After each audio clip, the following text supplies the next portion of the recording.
Well, cool. We'll go ahead and get started. My name is Sarah Stevens. I use she, her, hers pronouns, and I work in the Slice office. And this is my third year coordinating Cans Around the Oval. And it's been an experience in 2020 with the COVID pandemic and having to pivot and realize that we have to be even more creative and even more collaborative and definitely more conscious in our efforts right now. And I think that's really what's transpired in the last month. But today, on the 15th of October, we have 3 registered student organizations joining us that focus on food. And they really are entering in from quite different perspectives. And I think that's the coolest part I'm so excited about today. So they're going to be talking about either they prioritize human health and nutrition. They're all about figuring out how do you feed local, national, and global populations the best through soil sciences, or how do you handle immediacy and feed food, get food to folks who are in need right at this time, and homeless folks as well. So there is a lot of different varieties, food politics and agri-food and hunger relief that's going to be discussed today. So I have some questions prepared, and I definitely want this to be a lively discussion in a way. And so I'm hoping that all attendees joining us can think of a question to pose for the panelists as well. But we're going to go ahead and let them introduce themselves, and we'll begin.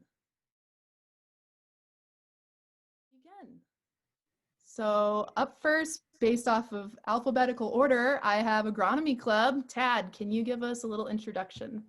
Yeah, hey there, y'all. My name is Tad Tremarco. I'm the president of CSU's Agronomy Club. If you don't know what agronomy is, it's kind of like the study of soil science and agriculture and plant science all coming together. So fittingly, y'all got to meet the folks at RDEC, and that's where I am right now. So I'm currently in a truck at RDEC. So if you see me waving my hands or anything like that, just ignore me. Yeah, so our club really focuses on agriculture education and, reaching out to students and teaching them about the different opportunities in agriculture, because our goal as a department and as a research team in agriculture is to kind of meet these global needs of the growing needs of a global population while meeting our environmental goals as well. So again, my name is Tad. My pronouns are he, him, his. I'm really, really gracious that all of you are willing to listen to me today, because I feel very honored that is an opportunity that I have. So thank you. Cool. Thanks so much, Chad. All right. I guess I didn't do well at alphabetical order. We'll go with Paper Bag Crew next and finish up with Roar. Hello, everyone. I'm Natalie and the president of the Paper Bag Crew. I guess I'll start with just introductions. My pronouns are she, her, hers, and I'm a senior here at CSU. And I don't actually, my major is environmental science, so it's not super related to food insecurity, but it's just something that I'm super passionate about, so I decided to pursue it anyway. As far as the Paper Bag Crew, it was started a while ago by this girl named Katie and her friends in her dorm that just realized how many freshman meal swipes were going to waste. So she would use those meal swipes and get people to donate their extra food, and then go out and package up bags and distribute it to people experiencing homelessness and food insecurity within the Fort Collins community. So we do that. We obviously fight food insecurity through that, but we also work to just like spread love and fight the stigma around people experiencing homelessness. Awesome. Thank you, Natalie. All right. And we have Rams Organizing for Animal Rights and Caitlin. Hi, yeah, I'm Caitlin, pronouns she, her, hers. I'm president of ROAR. I'm a grad student at CSU, actually get my master's degree in ecology.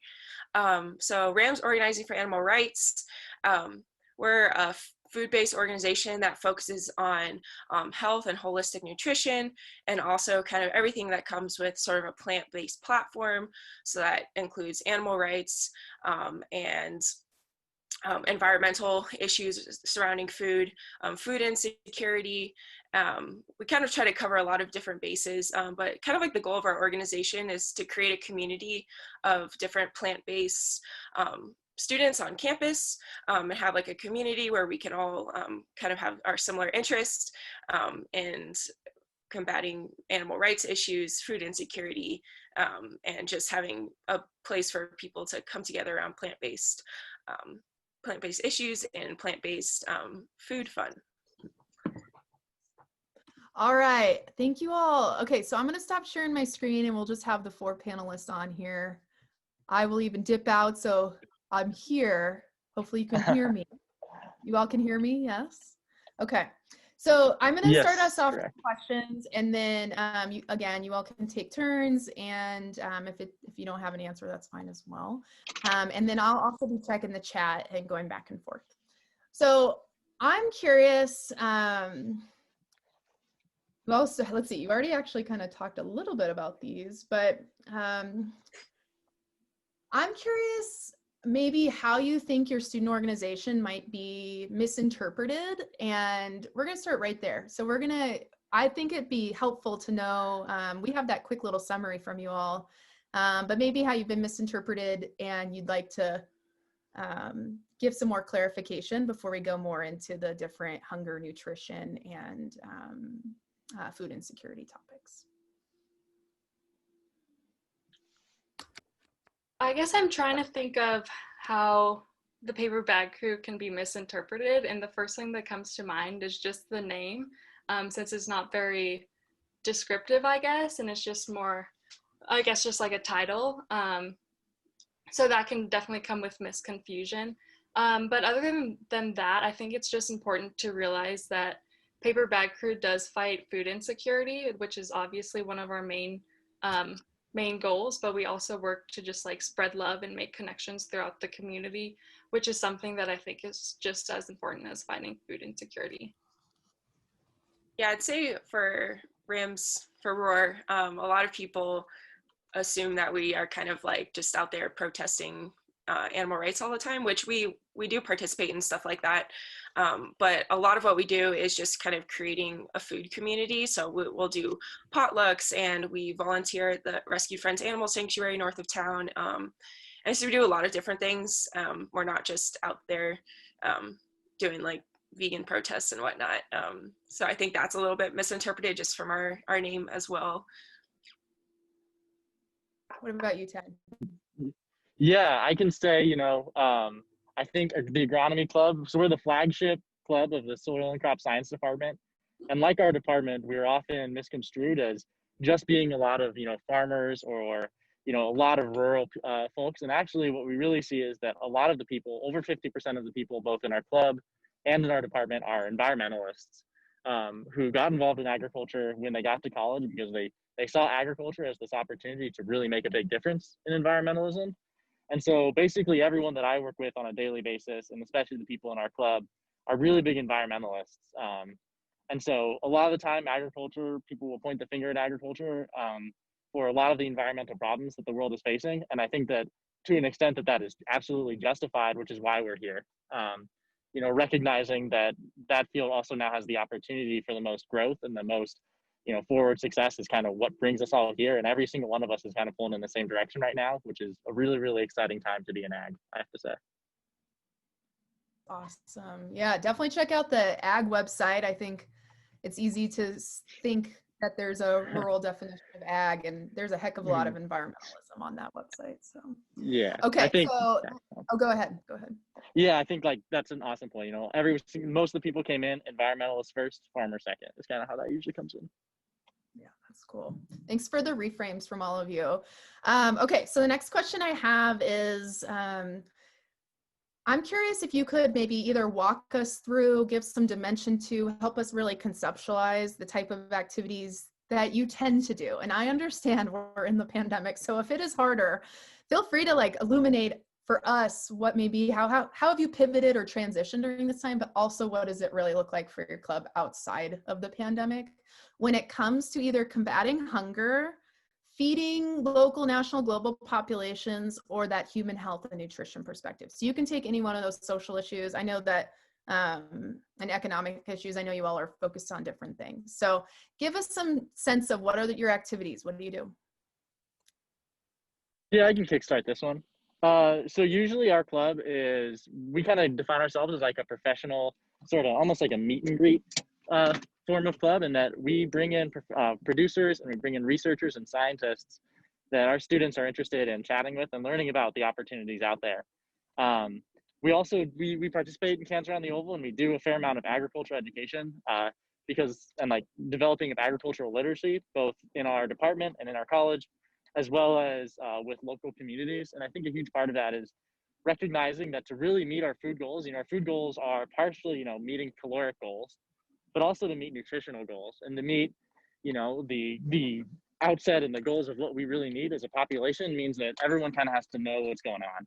And so that's a huge part of what we do is education, both to our students and to our community about who we are and what we do and what opportunities are out there. Awesome. Okay, thank you. Yeah, thanks for giving us a sense of that.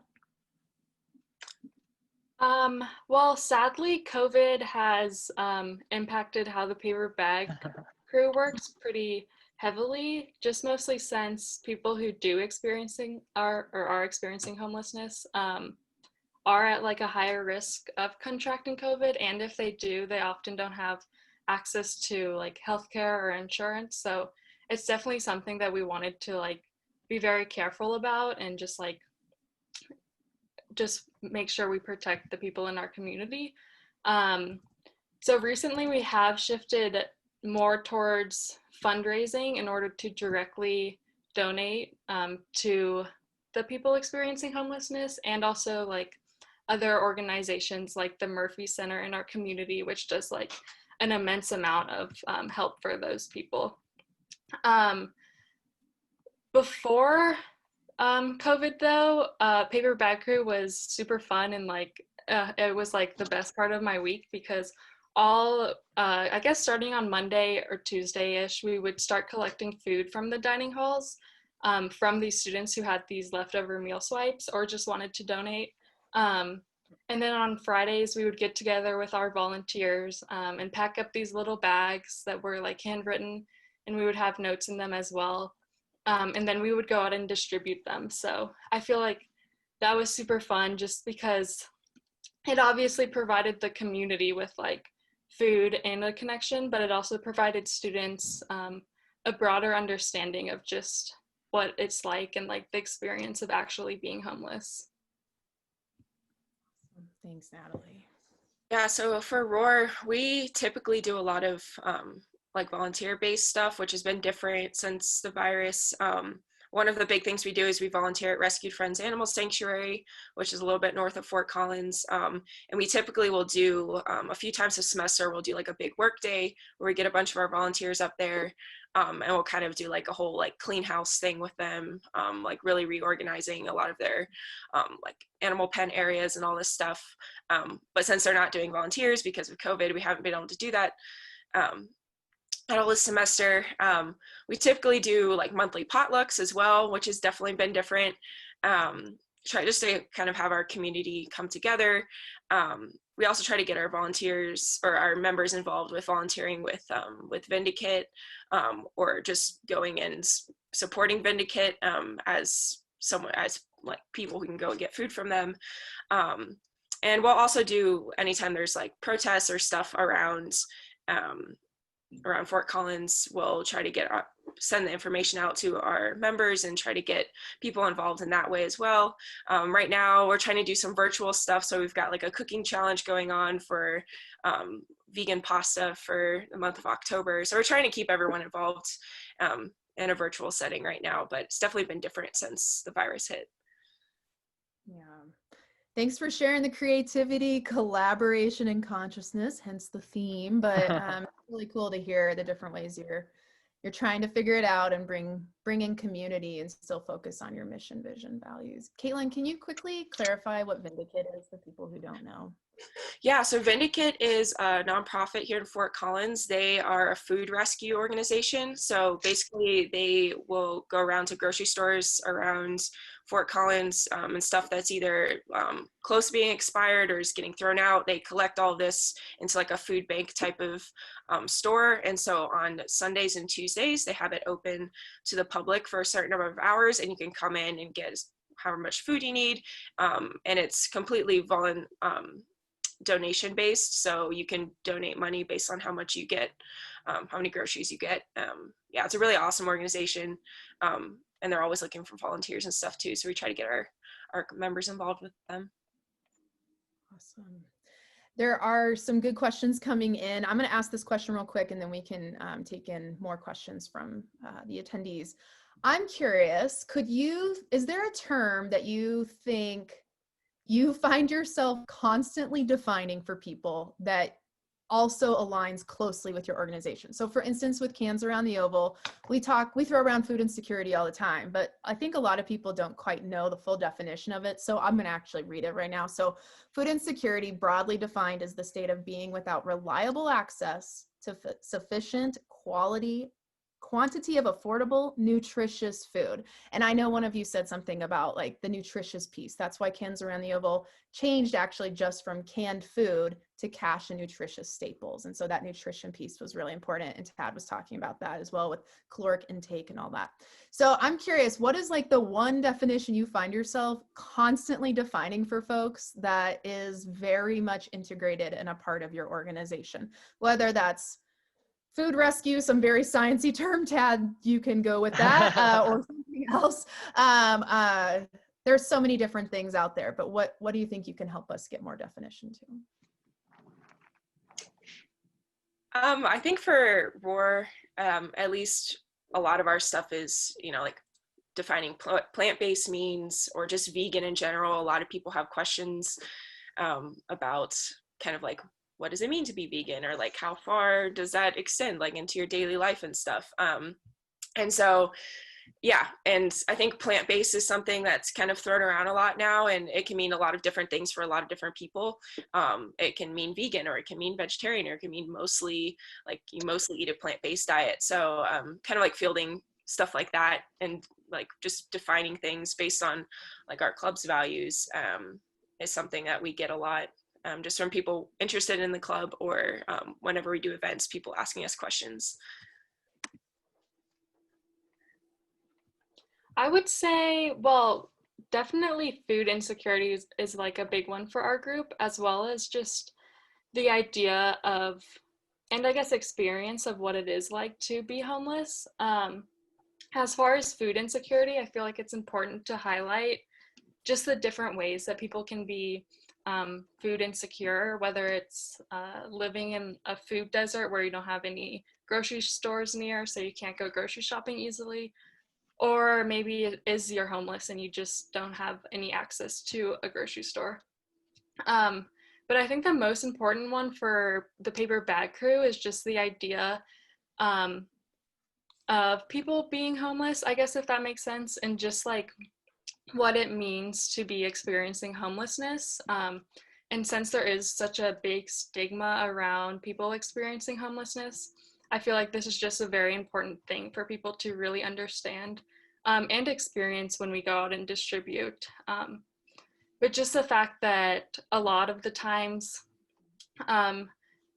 people who are experiencing homelessness aren't the type of people you think they are. A lot of times it's just like freak accidents that happen, and maybe you have like a huge medical bill that you can't pay for, or like you can't make the next rent. And so it's just a lot of little tiny things that cause people to become homeless. And I don't think that they should get the stigma that they do from the community. Defining and adding that. Yeah, I can say probably the term that comes up most for us is sustainability. Thinking about, we talk about sustainability and this idea, and I think a lot of folks will, that sustainability is about, meeting environmental goals, right? And we need to be able to grow and have clean water and clean soil, which is 100% what I'm all about. Is clean water and clean soil, but it's also, meeting economic and social and political and yield goals, and so balancing all of these is really this tricky act that we're all trying to figure out right now as a group and as a research community. And so I would say that's probably the biggest one we need to work on. Caitlin, do you mind defining plant-based, just giving a little more definition there?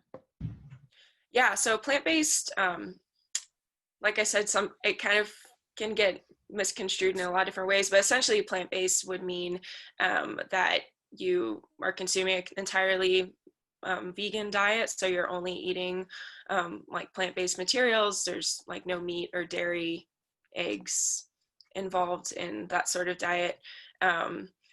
Yeah, and that can be, you can even take that out into like a plant-based lifestyle, so then you're not, you're not consuming other products like makeup or like different stuff that's tested on animals, like soaps and stuff like that as well, can kind of fall into that category. So it kind of, I mean, a lot of the times people define it in the terms of a diet, but it can go out into, just other products that you're consuming in your daily life as well. Yeah, thanks for giving more definition to those three, because I think it's easy to see an isolated term like the one I just read that was very like textbook, but then you all gave it a lot of life and lived experiences with it. So thank you. Okay, so let's see, there's a couple questions coming in, and we'll get to the donation piece at the end when I ask a little more specific questions about your org and how to participate in it. Let's do this one at the moment. What policies would you like to see passed that would aid with food security? So you can take this in whatever angle based off of how you all enter into this topic. And be creative. It doesn't have to be something that exists. So just teach us your thoughts. Yes. Yeah, I guess when you say policies, are you speaking from like a national level or like from a university level? I think you can go as microcosmic to macro scale as you want. Yeah. Yeah, I'll talk a little bit more macro, because that's really where most of my background comes from, is looking at that larger scale kind of work. I think one of the things we talk about all the time, and if you're not super familiar with the agricultural economy, that's totally okay. But farm subsidies are a big thing. But the thing that we're really heavily subsidizing as a government for producers is grain corn and things for ethanol, is we're really not subsidizing agricultural production for good nutrient quality for consumers. A lot of things that we're trying to do is meet energy goals or meet goals for cattle production. Whereas I think I would really love to see some of those subsidy dollars be put more towards establishing really good urban markets for good, clean food. Thinking about shopping local or buying from your local vegetable producer. I think I would like to see a lot more market there, because those are some of those cases that are really not able to get a stronghold in their market, because they're just kind of these fringe groups without heavy government subsidies that a lot of other groups maybe are getting. Awesome. Thank you for going macro, but then also emphasizing local. That was cool. Yeah.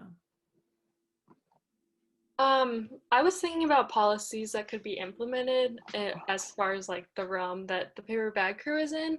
And I don't think, for at least fighting food insecurity within the homeless population, I don't think one has to directly make policies regarding food, but rather more just like economic and socio-political policies that can help these people get back on their feet.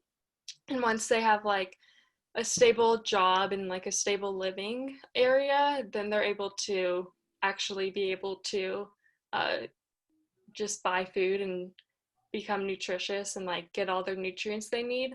So I think helping people that don't have access to food just like become self-sufficient again will extremely help just food insecurity within their population. Yeah, not just an isolated issue. Right, which makes it hard. Yeah, for sure. Yeah, I think kind of can go macro or micro on this one, but from like a large scale, I think one of the main things to get a more plant-based diet and like the mainstream type of diets that people are consuming, especially in Western cultures, is kind of changing like where things are subsidized. If you're subsidizing dairy farmers or ranchers and stuff like that, and instead putting money more towards like plant-based, that will promote plant-based diets, and just in that sense, I think something else that we try to get involved in more is, at least on campus, trying to get more vegan and plant-based options in the dining halls, and just making that more accessible and making sure that stuff like that is like very accessible to students. because I know there's a lot of, it's hard sometimes when you come as a freshman and you're trying to navigate the whole dining hall situation, and there's not a lot of like vegan options for a lot of students. So kind of getting more options in that way. And then also something else that we've been a little bit involved with recently is trying to promote the keeping open spaces here in Fort Collins. So one issue that's kind of in the forefront of the city right now is the land from the old stadium is either going to be converted into open space, or it's going to be used for, zoned as residential for like high density and residential buildings. And so, you know, just trying to like navigate that space and kind of promotes keeping open spaces available for wildlife and protecting our wildlife populations here on like a local level, I think is something that we try to stay involved with. I'm multitasking and typing a question in and listening. But yeah, thank you for covering a lot of different ground there, the three of you, and bringing something so relevant that's just like right down the road as well. So you're really helping give a sense to this topic. This next one is 3 parts. And so that's why I actually am writing the question for you to look at the chat if you need to. Yes. So I would love to spend the last 5 minutes here before we talk more about cans and we fill out that attendance form for the attendees. Don't forget, we'll finish up right at 11:45. I'd like each of you to just take a few minutes, couple minutes to talk about how do particularly students get involved in your student org. I know having used to coordinate, since I used to coordinate the student orgs on campus, I know that there's a heck of a lot of variety in how folks can get involved, but also some orgs are open beyond students. And so I'm gonna let you define whatever that is for how do people get involved with your organization. Do you have any volunteering opportunities right now in a way? Can people join in on that? Whether it's in person, physically distanced, virtual even. And if you have the interest or pathway or crowdfunding or whatever that is, how could folks actually support what you all are working on financially as well? Well, currently for the paper bag crew, it's for volunteers a lot different for people to get involved.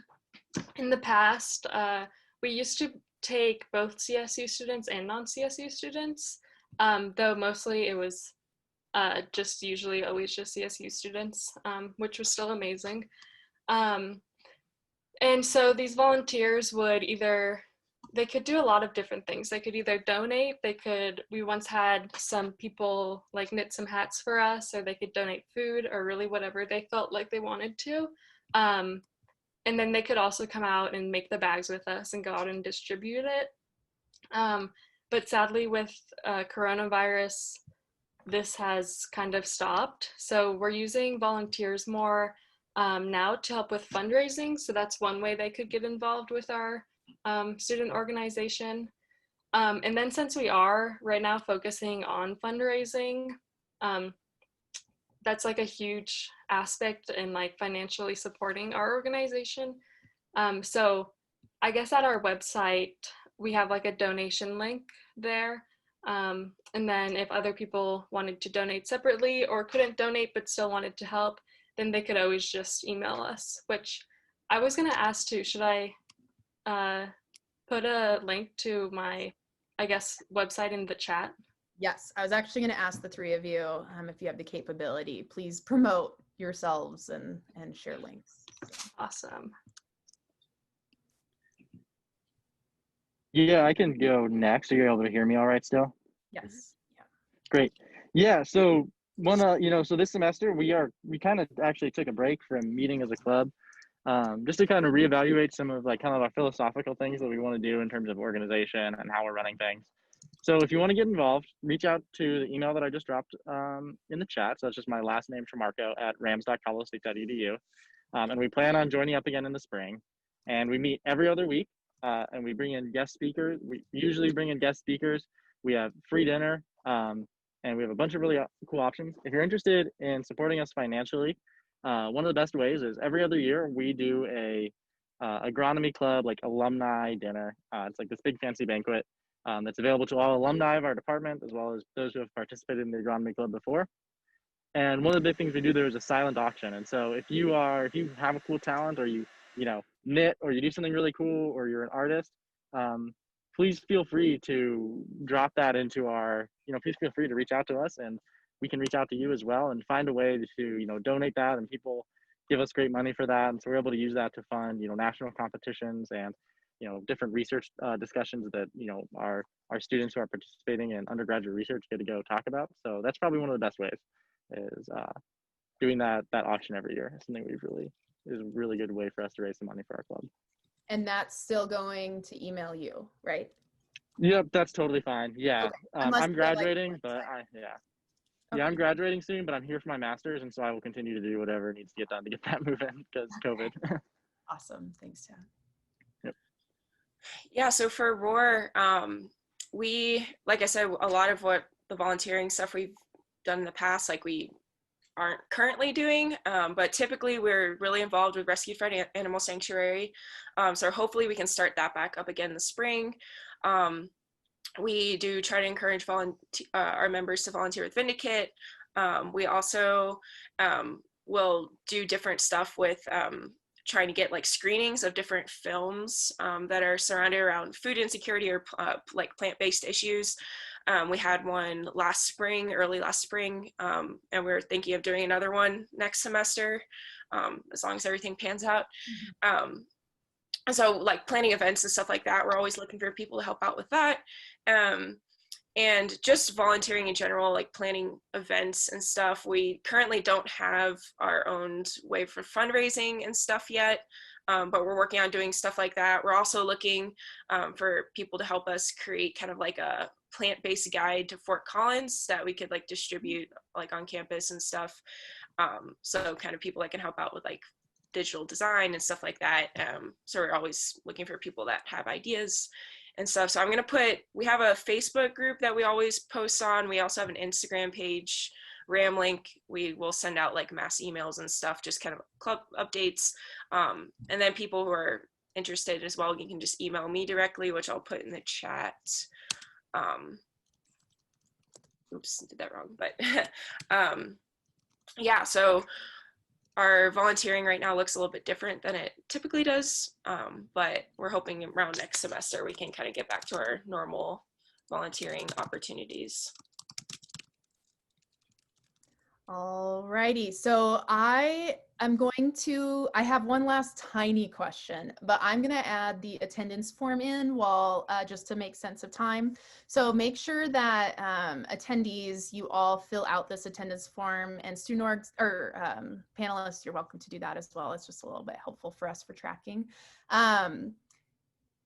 If you are a part of a registered team competing in cans around the oval, you get 25 points per person from your team that participates. So that's where we really need you to click on that blue submit button at the end. I think a lot of us on here, especially since there's student orgs on this call, we get that Ramlink is tricky, and we always forget that blue submit button. So please, please, please get that in. And my last question is, what is the last thing you just need to get out, that you need to tell us about your org? Keep it short, like you have 30 seconds each. What do you need to communicate to us? Last chance. Tell all. Yeah, I could start. I've never met a group of more passionate people. Whenever I think about the agronomy club, like the one quote that comes to mind is, if y'all read the Lorax, that unless quote, unless someone like you cares a whole awful lot, nothing is going to get better. It's not. And so we bring that into every club, and we bring that energy into every club meeting. And so that's what I would share about the agronomy club. Awesome. Thank you for that quote. That was great. Okay, other two. I would just highlight how easy it is, which I've learned through Paper Bag Crew, just to make someone's day like so much better. Just doing like the tiniest thing to make someone feel special or to help out just throughout their day can really impact themselves and their like mental state. And it's just, I don't know, it's really nice seeing that within our community and going through and just like meeting the people that we have connections with and seeing them every week. Well, I guess not anymore, but when we did before COVID, and just how impactful it was and how easy, just giving one meal to someone, how much it made their day. Yeah, I think for Thanks for Roar, heartfelt comments so far. Okay, Caitlin. oh yeah, sorry. Oh, I you're think, good. I think for Roar, just kind of like we're a really like fun loving group of just plant-based people, and it's really nice to kind of have a community of people who share like similar like worldviews and values when it comes to diets and lifestyle, and yeah, just that we're kind of just a really laid back community of people who like to eat vegetables. Awesome. Thank you three so much. On behalf of the Yeah. attendees. Thank you. Yeah, thanks for having us. Definitely. Enjoy the rest of your afternoon. It's a little cooler today.